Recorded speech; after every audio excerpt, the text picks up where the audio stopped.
we go.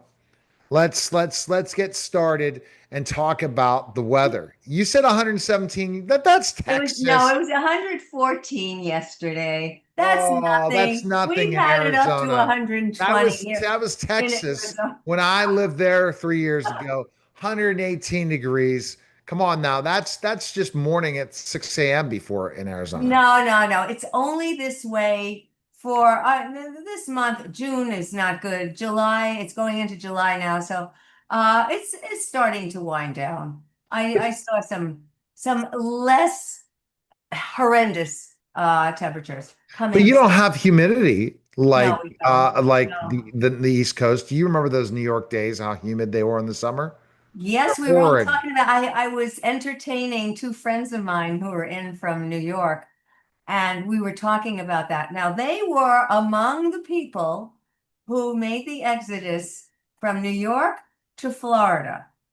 And one of the things my friend's husband kept asking, you don't have hurricanes in Arizona, do you? I said, nope. Are you sure? I said, I've been living here for a couple of years now. We don't have hurricanes here. So he said, oh, I just love this place. I said, it's 114 degrees right now, and it was evening, and we're going out for dinner. I said, it's 114 degrees, and you love this? They lived here for a half a second, and but their kids decided to move to Florida. So that's what they have now. And he is not happy with the hurricanes and all the wetness.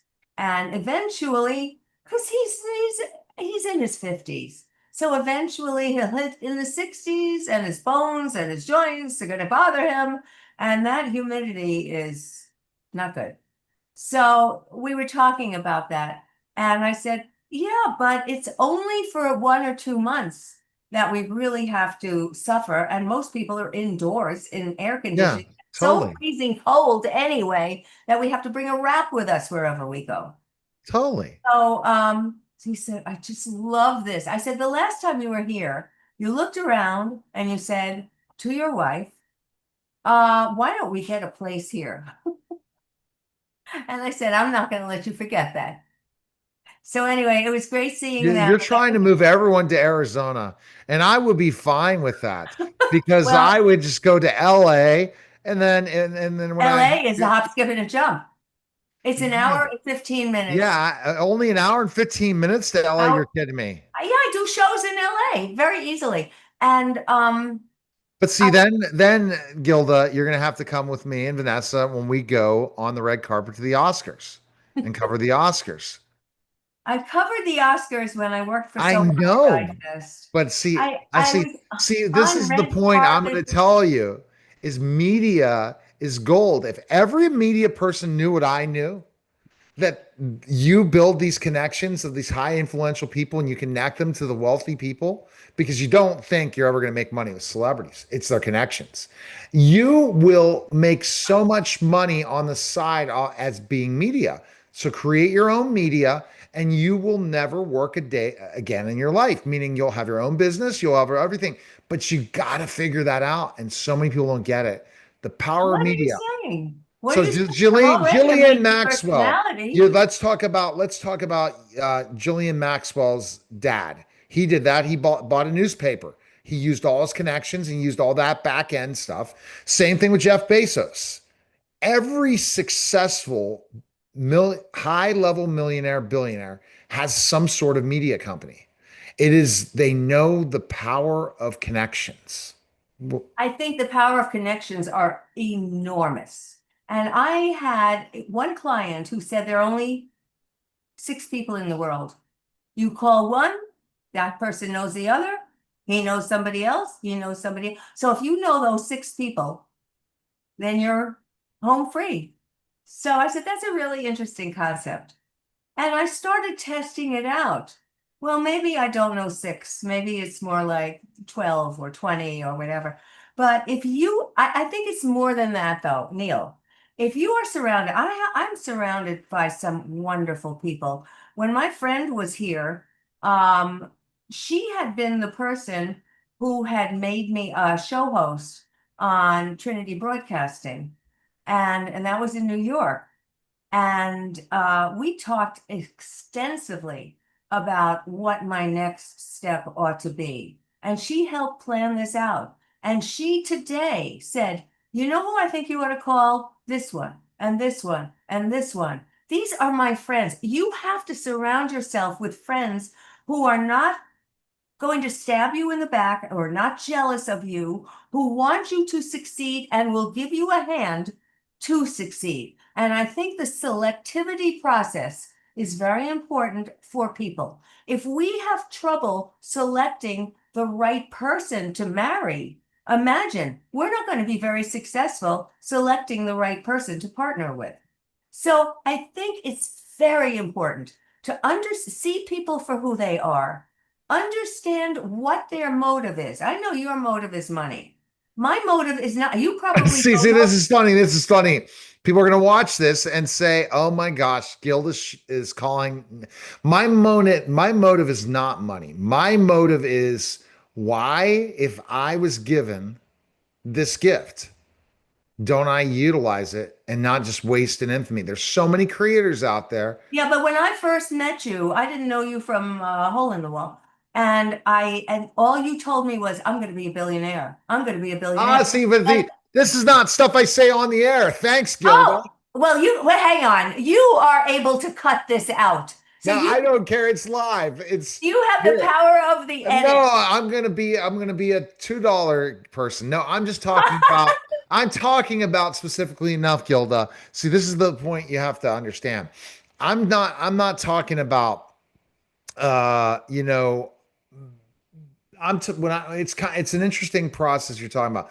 I'm talking about the study. There's so many people who have all the connections in the world and they don't cash in on them. And you They're not don't in, need to ask them that I know friend. those, And you don't have to ask them for the money. That's the point. but So let's go to the no, most go ahead. I know what you're talking about. I don't think somebody wakes up in the morning and says, gee, I think I'm going to suggest to my friend Neil that he call my other friend No, Joe. that's not how you do it. I can teach you. It's so simple. Oh, You're the relationship expert. Let's tell you how I do it. I just am enjoyable. People like talking to me, and then somebody connects me to somebody else. And then I say, well, hey, that's, how can this happen? Or I see you two, and I'm a matchmaker. You guys work out perfectly together. Let's put you together. Then when you start doing that, somehow people start matchmaking you. And then it becomes a whole matchmaking situation. I agree with You you. don't, I you, agree with you. But money has obviously never been my MO because I you just, I just like to be in places where I can learn from people and I can just soak up information that I didn't have before and that I don't know. So that's the kind of motivation for me. But everybody is motivated by different things, and it's not a negative to be motivated by money.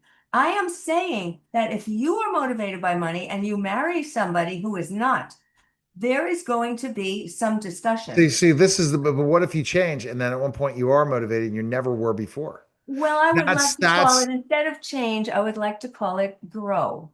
What if you grow and you have other priorities in life? And we do change our priorities. When we have children, that's a major priority. Suddenly they become a little bit older and you have another priority. Oh, gee, I think I'll go back to school. Wow. Now I was teaching my MBA courses, and there was a woman who had nothing but a high school education. Her right. husband had a high school education. She decided to go to college. So she went to college, did it at night. I was one of her professors, and she was very proud of herself. She did so well. She got a good job. She didn't have that before. Her husband is starting to look at her. And she said, I need an MBA now. She went back to school, got herself an MBA. He said nothing. She thought he had bought into this. He never mentioned anything. And now I'm writing about men's silence. And this is the perfect example. She goes out. She's so proud of herself. She goes out after graduation, buys herself a magnificent briefcase. leather that you could smell when you walk, when she walks. And she puts it down in the house. He comes home from work. He looks at the briefcase. He can tell the quality of the leather. Right. And he realizes the person I married, what the hell happened to her? He went nuts. Do you He think had no, it's shallowness? Do you think relationships, and I'm going to finish this, we got to finish this up. I love these stories, but I have to jump on this because this is what everyone inquiring nines want to know. Why are relationships not working anymore? Why are people not staying as long together? because And they're why are not they always thinking the grass is greener on the other side and they kick themselves for doing because it? they're not talking to each other. Perfect example. Here was the guy, and this is why I love Bill Maher. Bill Maher, I love you. You're seven, you have seven mentions in my book because you know what you're talking about. Okay. He said, if you want to get a girl, talk to her. Don't send her little emails, don't send her texts, talk to her. So this husband did not talk. All of a sudden, he had a damned meltdown. She didn't know. She came to class in tears and she said, I think I may have to go to divorce court now. He had a meltdown because he stuffed his emotions inside. He was intimidated by her growth. Not, I'm so proud of you, honey, but he Ridiculous. was intimidated. I know. I Okay. know. So if real men don't go woke, as Gilda is going to stop people from real men go woke, it will happen by going to go to drgilda.com. I always want to say Gilda Carl, drgilda.com, pick up the book, write a 5-star Amazon review, send it to everybody, all your neighbors, friends, and Gilda and I are getting a show soon. I'm already going to manifest this. And then when Gilda then can start, when we have our own like morning show, like that's what I'm already picturing. Like Regis and Kelly, I think that it's time. Or Regis and Kathy Lee, I think it's time. I think it's time for the audience that wants people who are 50 and older that watch that have most of the income to have fun hearing our conversations because you're going to stop me at times and I'm going to stop you saying, Gilda, did you really say that? Oh yes. And we tell I those said that. stories Oh and my then God. and then a celebrity comes on and they're going to say, holy shit. Okay. So I have the blueprint, people listening to me. I never promote myself. I have the blueprint how you can monetize any show and make a lot of money. You just go ahead, go to neilhaley.com and pick it up. But I'm just not kidding you. And Gilda, when you brought up, I have to have my own show, you have to have your own show with me.